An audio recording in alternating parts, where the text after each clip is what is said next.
Welcome, ladies and gentlemen, to a new show and tell from me. I'm Peter, and this time we'll be having a look at the Borealis Seafarer II, a very new watch. It's been out for a week or so, first of all, let's have some stats on it. So, the case size is 44 millimeters times 53 millimeters, so it's a rather large watch. It has a slightly domed sapphire crystal with anti-reflective coating on the inside. Obviously. It has a 120 clicked unidirectional sapphire loomed bezel with C3 loom applied to the indexes and a turbine style grip bezel finish. That's the one you see there. Right. It is powered by a made in Japan Citizen Miyota 9015 automatic movement. It has an automatic helium release valve. That's the one there. The case is 31/6L stainless steel. The lug width is 24 millimeters. It has a water resistance, and this is no joke, it has a water resistance of 4,000 meters. The case height is 15.7 millimeters. It has a 316L stainless steel bracelet with precision adjustable buckle. You see there. And here is that's the one there. There you go. And then again there. It has something called a Swiss-made RC Tritech C3 Luminova applied to dial, watch hands and sapphire bezel. It has a screw down crown, obviously. It has a screwed case back, and it comes with a 12-month warranty. Okay, that's the stats aside. So let's have a look at the watch. Now, I got this watch a couple of days ago, and I must say, this is well, you know, it's I could believe that this watch was designed for me. Now, I love large watches. I love large divers, and this is on the large side of divers. There are dive watches that are larger than this, but not a lot. And it's so I like the size of it. I really do. It's an impressive watch. The case is very pleasing. Has a very pleasing form. I'm sorry, I have my throat's a bit today, but I will try and battle through it. So the case is large. It has a very pleasing form. There we go. You can see very, very, very well machined B on the crown. Obviously stands for Borealis. I love the bezel design. They call it a turbine, which, you know, looks very handsome to me. The lumen on this watch is awesome. As you can probably see just now, it's already getting ready to shine as soon as I switch off the lights. The design of this watch overall is brilliant.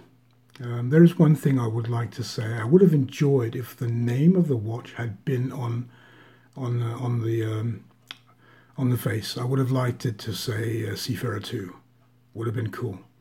But on the other hand, you know, it's like, you know, we all know these very high-powered cars that don't have any badges because people should know what they are. But I think I would have enjoyed it said Seafarer II somewhere. That would have been cool. The bracelet is massive and really well made. Again, Borealis have decided to put in screws instead of I forget the English name for them, but you know, I just love when there are screws involved in a bracelet because it makes it so much easier for us laymen to adjust the bracelet ourselves instead of having to, you know, go down to a watchman and have it done.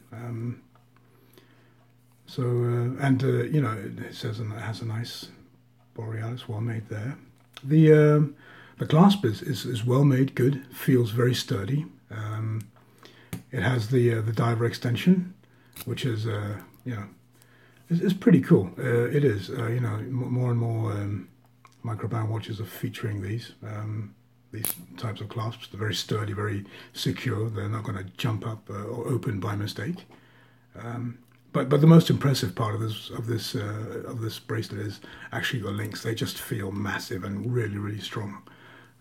So that's enjoyable for me, most definitely. The case back, again, Borealis is a very beautiful little mermaid. She would make Hans Christian Andersen proud.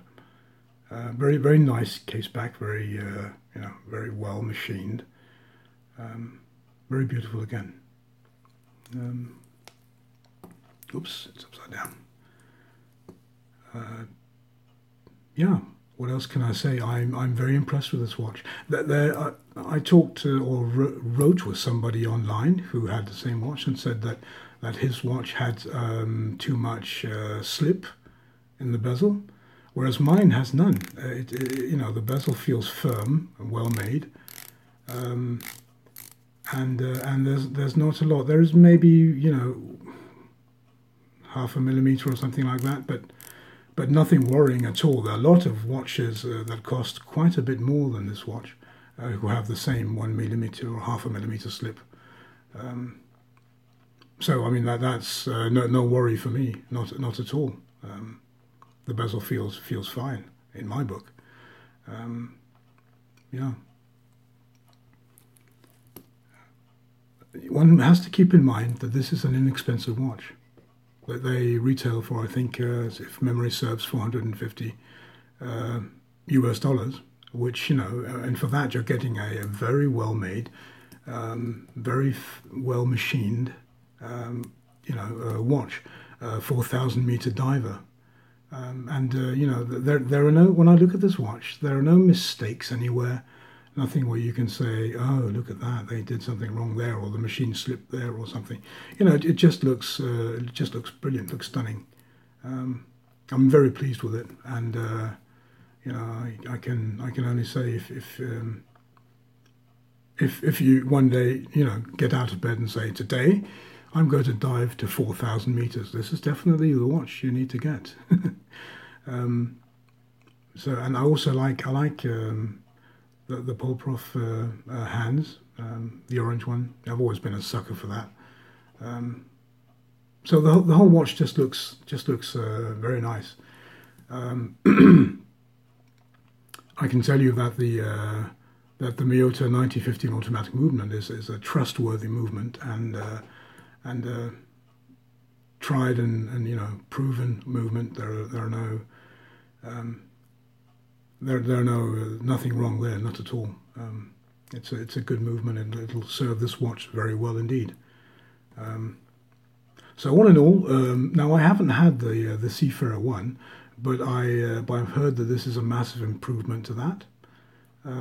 Unfortunately, I haven't had my hands on a Seafarer I, so I can't tell you guys how much better this is. But I can just say, all in all, this is an impressive watch. You get a hell of a lot of bang for the buck if you buy this watch, and I think this watch does Borealis watches proud, or it should do. It does them credit, most definitely. Anyway, with those words, and I hope you guys enjoyed watching this show and tell. If you are wondering whether or not you should pull the trigger on one of these, I can say go ahead. You won't be disappointed. They are awesome watches for not a lot of money at all. And with those words, thanks for watching my show and tell of Borealis Seafarer II, and hope to catch you again in my next show and tell. Bye bye. Peter out.